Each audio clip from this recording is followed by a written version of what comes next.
मृत्यु ईश्वर की देन है। मृत्यु जीवन का अंतिम पड़ाव है।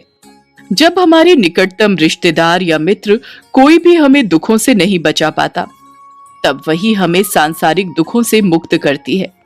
भगवान श्री कृष्ण ने अर्जुन के मोह को दूर करने के लिए बताया था कि संसार में हर प्राणी की मृत्यु एक अटल सत्य है। तो फिर इसके प्रति इतना भय क्यों?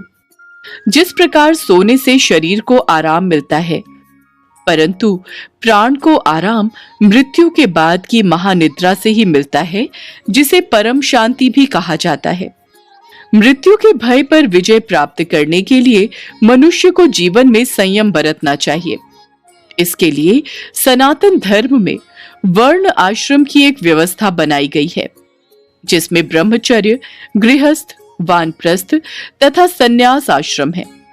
इस व्यवस्था से मनुष्य अपने नियत कर्मों को करते हुए धीरे धीरे मोह माया से अलग होता हुआ अंततः सम स्थिति में पहुंच जाता है। सम स्थिति में पहुंचने के लिए पहले मनुष्य को धीरे धीरे ईश्वर के प्रति गहरी श्रद्धा उत्पन्न करने का प्रयास करना चाहिए। इस प्रकार वह इंद्रियों को नियंत्रित करते हुए मोह माया से दूर होकर अपने आत्मा के साथ रहने लगता है, जिसे आत्म साक्षात्कार कहा जाता है। यह ऐसी स्थिति है जब वह अपने स्वयं के आत्मा से पहचान स्थापित कर लेता है और जान जाता है कि वह शरीर नहीं, केवल आत्मा है, और मृत्यु केवल शरीर की होती है और आत्मा तो अजर अमर है। रविंद्रनाथ टैगोर के अनुसार मृत्यु का भय मिटाने के लिए मनुष्य को मृत्यु से पहले ही अपनी मृत्यु कर लेनी चाहिए।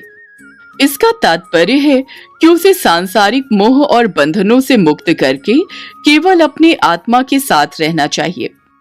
इस प्रकार उसका मृत्यु के बाद का न केवल अनजाना भय समाप्त हो जाएगा, बल्कि वह मृत्यु को एक नई यात्रा के रूप में देखने लगेगा। जब उसकी ईश्वर में पूरी श्रद्धा होगी, तो उसे विश्वास रहेगा कि ईश्वर उसे मोक्ष ही प्रदान करेंगे।